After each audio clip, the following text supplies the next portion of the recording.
So I made a video yesterday talking about how Pastor E.A. Adeboye is still involved in Nigerian politics to act like a bystander and ask his members to fast and pray for the country to be better.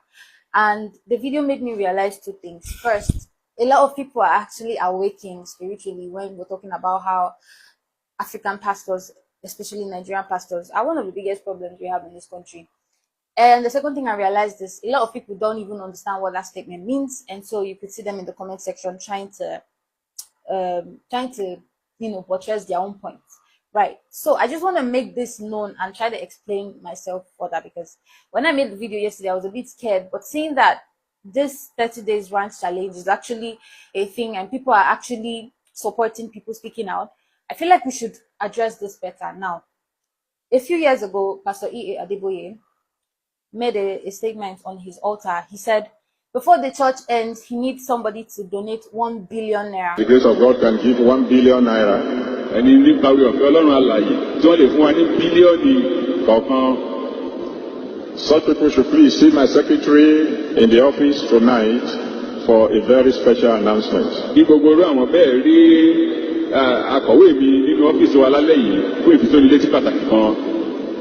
then there will be some of you who can say, Daddy, I wish I can give 1 billion, but all I can afford is 100 million. Àwọn kan wà tí ó ní pé bóyá àwọn ìgbà fẹ́ ṣe bílíọ̀nù kan yìí, ṣùgbọ́n ohun tí wọ́n lè rí nípa wọn ká òun náà ni 100 bílíọ̀nù. Such people should also see my secretary after the program tonight. This was at least 5 years ago. He wants somebody to donate 1 billion naira before the church ends. Do you think it's you that is an everyday Sunday attendee that he was referring to? These pastors have political sons that one person or even more than one person can just offer to give that 1 billion that Sunday. Now, you as a human being and somebody with the fear of God, would you ever question this 1 billion you're giving me? Where did you get it from? 1 billion naira years ago when billion was still billions. Every politician, the politicians that you guys want us to leave the spiritual leaders and focus on the politician, every politician has a spiritual father who they go to for advice, who they go to, they bless the pastor with, little token, stolen tokens. A few years ago, Chris Oyakilomi's church had to return millions of naira to one industry like that. Why?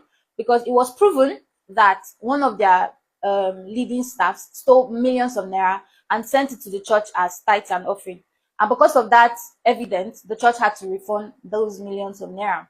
This pastor should not be excluded in what is going on in Nigeria, because not only are they politically involved, they've endorsed political leaders, literally made their members vote for political leaders of their choice. So why, if the country is bad, we should exclude them and say they have no this thing whatsoever? A lot of redeemed pastors are involved in politics. That is not a coincidence, and I would not believe you tell me that the man in charge of this redeemed church has little or no influence over these people and what they do. Because remember, he wants someone to give him 1 billion naira before the church ends. That is not a civil servant that can give that money. That is obviously either a corrupt politician or a corrupt worker who is stealing money from his office or wherever they work. You, as a Christian, ask yourself, if Jesus Christ existed in our time today, would he be making the moves some of your GOs are making? Let's be honest.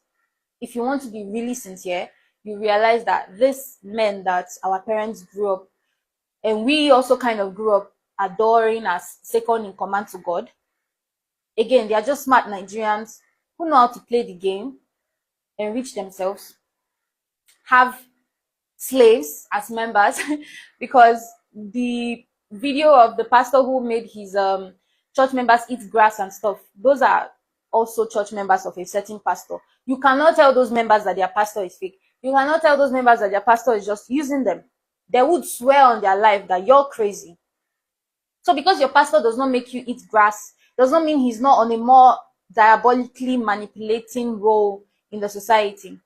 Also remember, if Nigeria is free of hunger today, you would not need handouts from a lot of these people. They would not need to share their rice. If we really want a change in Nigeria, We should hold everyone accountable because of their actions that we've seen them do. This same E.A. Adeboye called Tinubu Abraham. This is Tinubu's words when they were ordaining Tinubu's wife as a pastor in the Redeem. Allegedly, he said, I can pull this up. He said Adeboye called him Abraham. And when he probed Adeboye, like, what does that mean? He said, Father of Nations. Your GOs are fraternizing with the politicians that you people have agreed are ruining the country. So why should we exclude them when we are holding people accountable for ruining the country? That is my question. These men do not move godly. They do not move like they are for the people. Remember, in the Bible, God challenged a prophet to go to the kings and challenge the kings. But we don't have any Nigerian pastors speaking out. Why is that, if I may add?